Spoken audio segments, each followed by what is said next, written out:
विद्युत क्षेत्र की तीव्रता क्या होती है। हमने अक्षीय स्थिति में चर्चा करी, अक्षीय स्थिति क्या होती है, अक्षीय स्थिति में इंटेंसिटी क्या होती है इलेक्ट्रिक फील्ड की।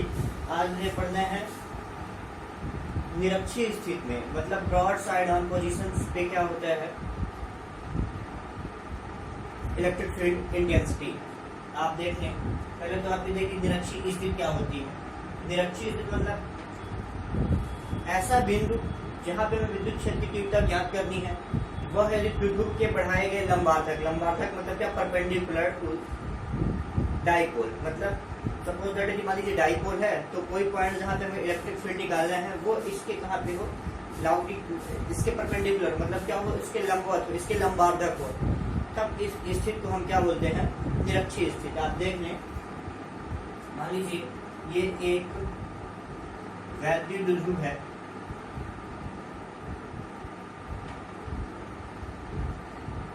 ये इसका हो गया पॉइंट ए, ये हो गया बी। यहाँ पे मान लीजिए पॉजिटिव चार्ज है, यहाँ पे निगेटिव क्योंकि द्विध्रुव जो होता है दो विपरीत आवेशों से मिलकर बना होता है। ये इसका मध्य बिंदु O हो गया और डिस्टेंस बिटवीन टू चार्जेस हो गया क्या, 2l। मतलब दोनों बिंदुओं के बीच की दूरी है वो क्या हो गई, 2l। अब यदि मान लीजिए यहाँ पे विद्युत क्षेत्र की तीव्रता ज्ञात करनी है, यह द्विध्रुव के बढ़ाए गए लंबार्धक मतलब इस पॉइंट पर स्थित, तब इस स्थिति को हम बोलते हैं निरक्षीय स्थिति। ये मतलब जहां पर हमें विद्युत क्षेत्र की तीव्रता ज्ञात करना है, वह द्विध्रुव के बढ़ाए गए लंबार्धक पर स्थित। कहाँ पे स्थित हो, लंबार्धक। ये हो गया वैद्युत द्विध्रुव, हमें तीव्रता ज्ञात करनी इस पॉइंट P पे। ये कहाँ पे स्थित है, किस कंडीशन पे स्थित है, इसके लंबार्धक पर, तब इस स्थिति को हम बोलते हैं निरक्षीय स्थिति।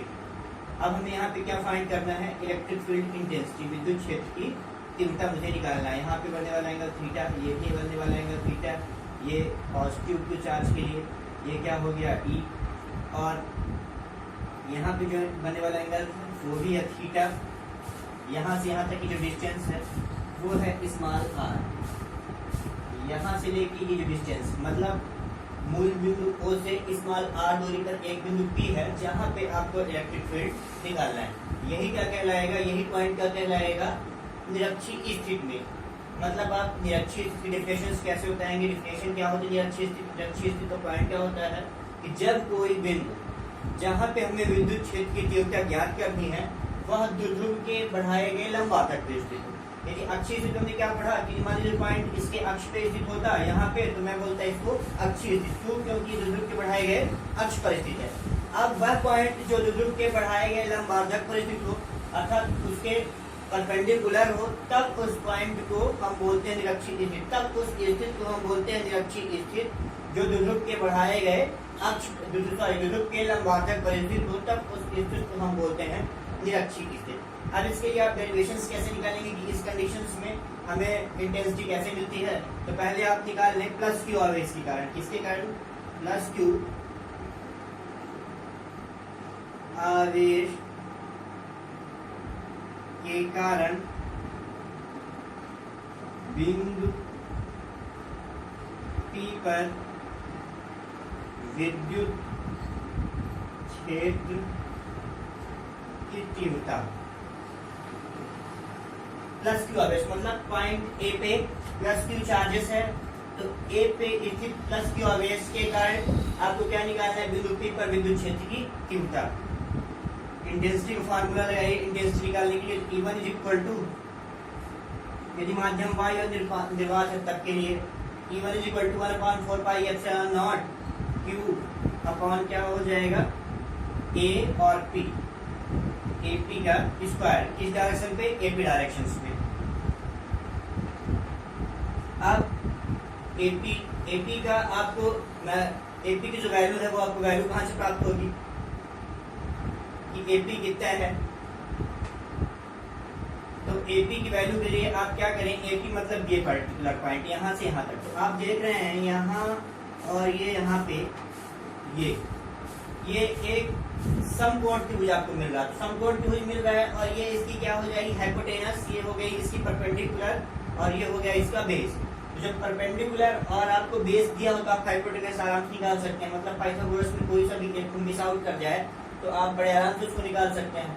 तो आप AOP में पाइथागोरस थ्योरम लगाइए और इसका निकाल दीजिए। इसी प्रकार इसका मैं इक्वेशन नंबर फर्स्ट दे दूं। अब आप देख लो -q के चलते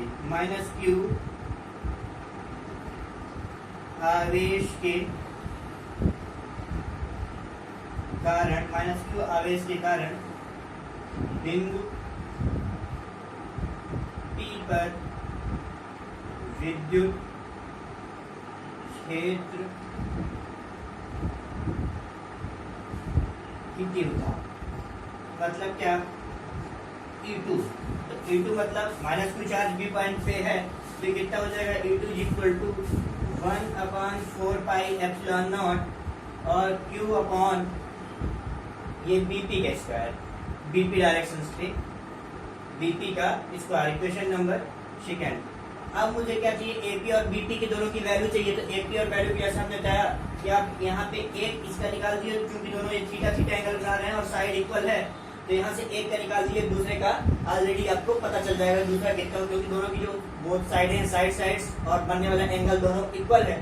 तो इस सिमिलरिटी से हम एक का निकाले मुझे पता चल जाएगा। तो आप यहाँ पे देखें ट्राइंगल ऑफ AOP में पाइथागोरस प्रमेय लगाएं। Pythagoras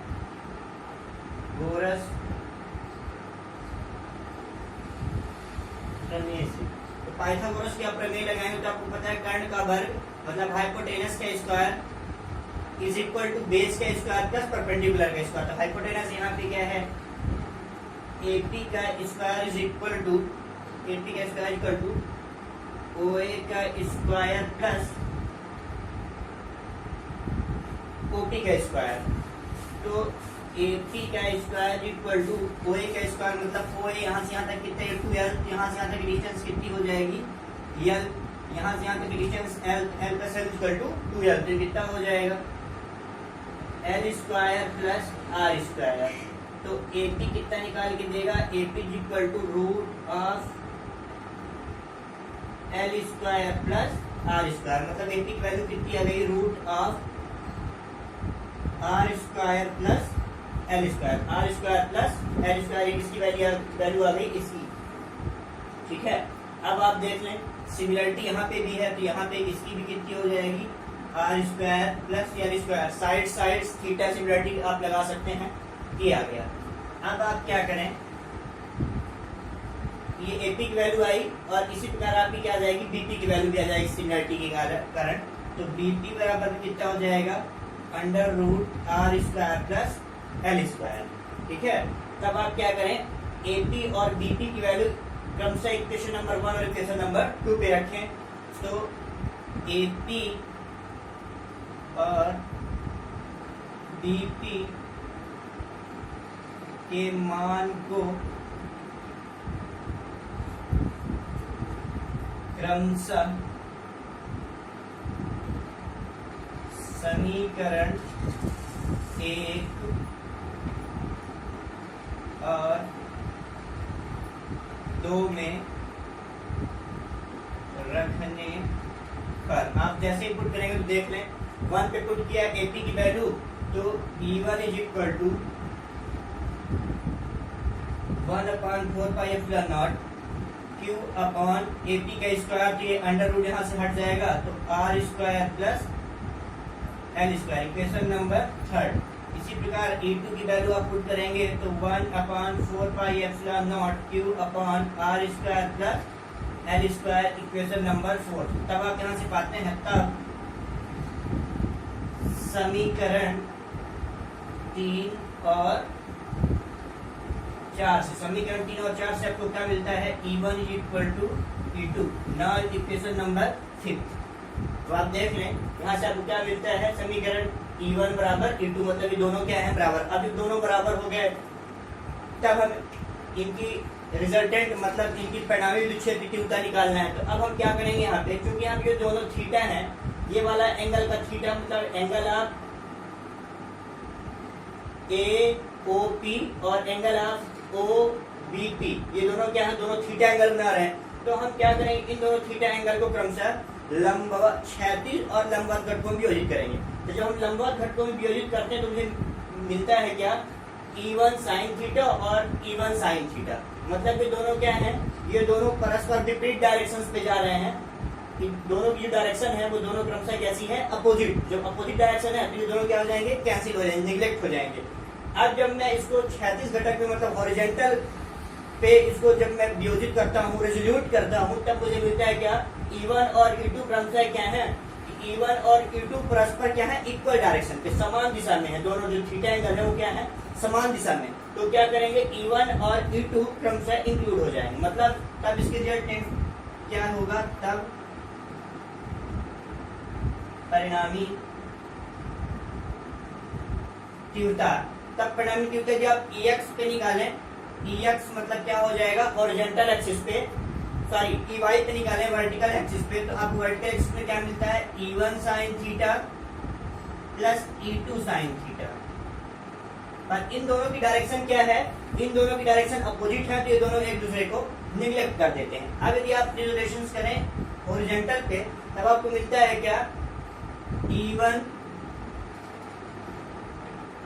cos theta, E1 cos theta plus E2 cos theta. अब ये दोनों क्या है कि दोनों की जो डायरेक्शन है वो सिमिलर है, दोनों की डायरेक्शन है वो क्या है, सिमिलर है, मतलब एक ही दिशा पे है। तो क्या करेगा, दोनों E1 और E2 इंक्लूड हो जाएगा। तब इसकी रिजल्टेंट जो निकल के आएगा, रिजल्टेंट अर्थात E इज इक्वल टू क्या हो जाएगा, E1 cos theta plus E2 cos theta. अब हमें पता है कि E1 और E2, तो E1 बराबर E2, समीकरण 5 से आपको क्या मिल रहा है, E1 बराबर E2। तो आप इसको ऐसा भी लिख सकते हो, E is equal to 2E1 cos theta. Equation number 6।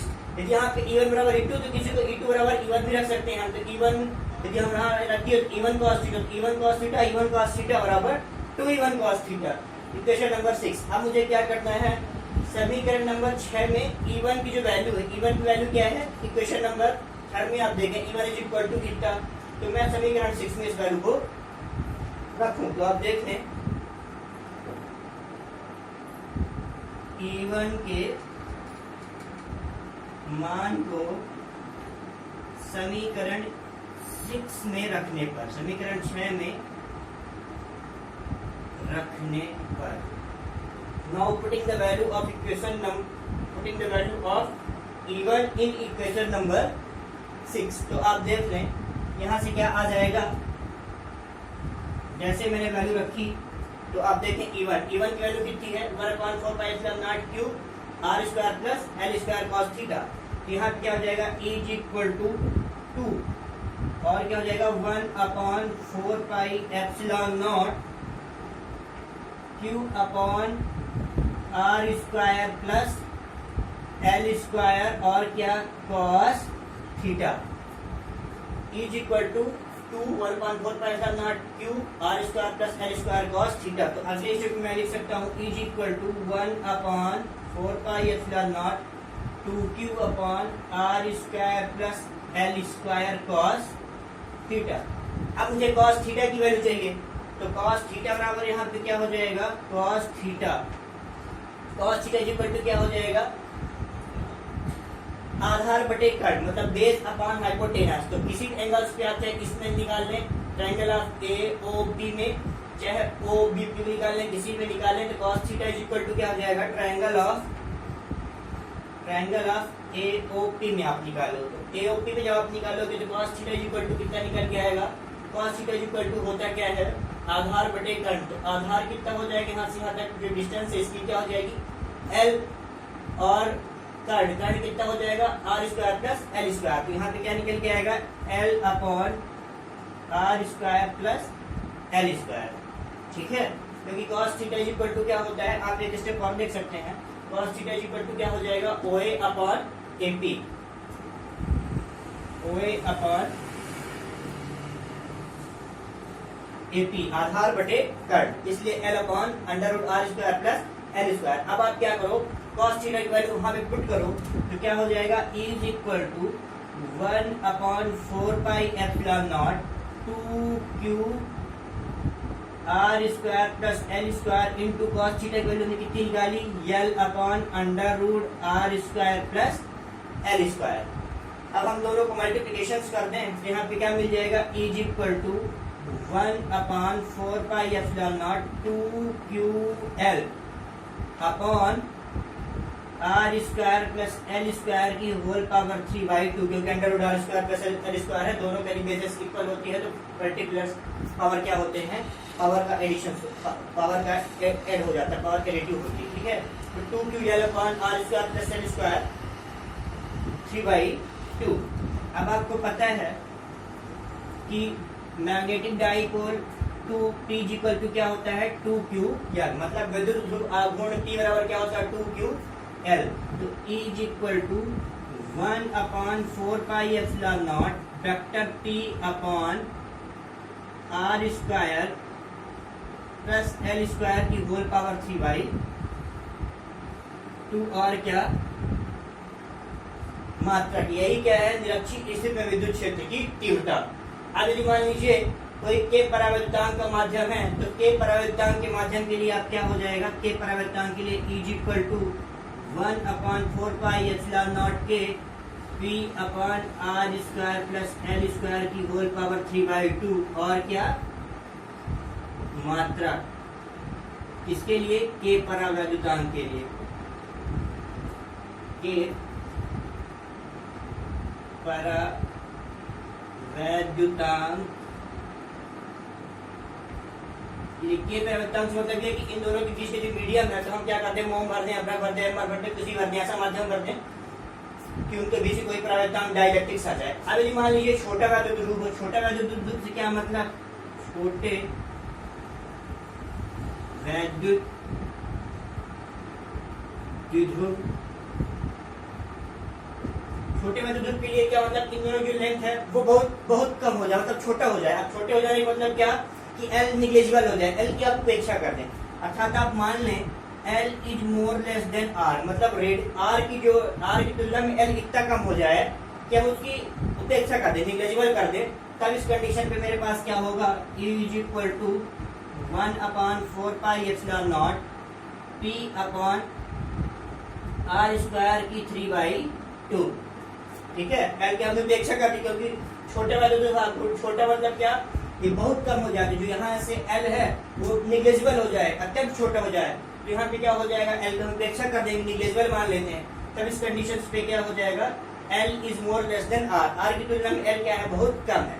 तब ऐसे केस में इक्वेशन नंबर यहाँ से आप देख सकते हो, इसको मैं इक्वेशन नंबर 7 दे दूं, इसको इक्वेशन नंबर 8 दे दूं, तो इक्वेशन नंबर 7 से L की हमने उपेक्षा कर दी, L को निकाल दिया, L निकल गया, तो अपने पास क्या बचा, 1/4πε0 P अपॉन r² की होल पावर 3/2। अब यहाँ पे E is equal to 1/4πε0 P upon r³ 2/2, तो कैंसिल, तो क्या बचा, P अपॉन r⁻3। अब यदि आप देखें ये किसके लिए हो गया, यही माध्यम आपका वायु और निर्वात। अब यदि यही के परावैद्युतांक के लिए है, तो के कांस्टेंट के लिए E इज इक्वल टू 1/4πε0 के और P अपॉन r³ और क्या, मात्रा। ये आपके ऊपर डिपेंड करता है कि आप सीजीएस में काउंटिंग कर रहे हो, SI में काउंटिंग कर रहे हो, इसलिए क्या हो जाएगा, मात्रा। अब आप इस फार्मूले से मैग्नेटिक डाइपोल और R की वैल्यू रखेंगे। यदि मैग्नेटिक डाइपोल भी नहीं होता, क्योंकि L के टर्म्स में आता है, मतलब इस तरह के सारे न्यूमेरिकल क्वेश्चन आप इससे रिलेटेड कर सकते हो, ठीक है। थैंक्स।